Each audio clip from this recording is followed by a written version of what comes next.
Jobs ಅನ್ನ ತೆಗೆದು ಬಿಟ್ಟಿದ್ದಾರೆ ಅವರು. ಇಲ್ಲೇ ಅವ್ರನ್ನ ಪಿಂಕ್ ಸ್ಲಿಪ್ ಅಂತ ಕೊಡ್ತಾರೆ.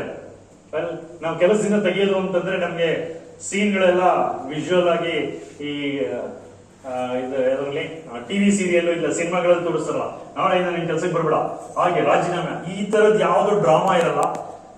ಸಾಫ್ಟ್ವೇರ್ ಕಂಪ್ನಿಗಳಲ್ಲಿ ಪಿಂಕ್ ಸ್ಲಿಪ್ ಕೊಟ್ರೆ ಅರ್ಥ ನಾಳೆಯಿಂದ ನೀವು ಮನೆಗೆ ಬರಬೇಡಿ ಅಂತ, ಸಾರಿ ಕಾಲೇಜ್ಗೆ ಅಥವಾ ನೀವು ಆಫೀಸ್ ಪ್ಲೇಸ್ಗೆ ಬರಬೇಡಿ. 12,000 ಜನ, 12,000 ಜನ ಯಾರು ದಡ್ರಲ್ಲ, ಅವ್ರಿಗೆಲ್ಲ ಇಂಜಿನಿಯರಿಂಗ್ ಬ್ಯಾಕ್ ಗ್ರೌಂಡ್ ಇದೆ, ಒಳ್ಳೆ ಕಾಲೇಜ್ಗಳಲ್ಲಿ ಅವರೆಲ್ಲ ಇಂಜಿನಿಯರಿಂಗ್ ಡಿಗ್ರಿನ ಪಡ್ಕೊಂಡಿದ್ದಾರೆ.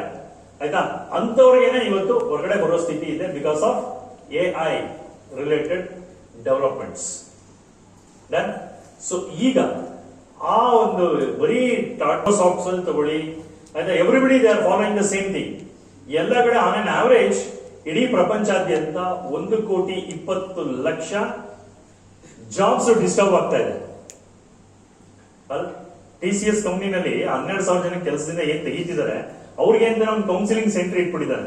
ನೀವು ಪ್ಯಾನಿಕ್ ಆಗ್ಬೇಡಿ, ನೀವು ಬೇರೆ ಕಡೆ ರಿಲೋಕೇಟ್ ಆಗ್ಲಿಕ್ಕೆ ನಾವು ಹೆಲ್ಪ್ ಮಾಡ್ತೀವಿ ಅಂತ. ಸೊ ಇಂತಹ ಸಂದರ್ಭದಲ್ಲಿ ನಮ್ಮ ವಿದ್ಯಾರ್ಥಿಗಳು ಒಂದು ಡಿಗ್ರಿನ ಪಡ್ಕೊಂಡು ಈ ಬ್ಯೂಟಿಫುಲ್ ಕ್ಯಾಂಪಸ್ ಇರುವ ತನಕ ನೀವು ಕಾಂಪೌಂಡ್ ದಾಟದ್ರೆ ರಿಯಲ್ ವರ್ಲ್ಡ್ ನ ಫೇಸ್ ಮಾಡ್ಬೇಕಾಗುತ್ತೆ.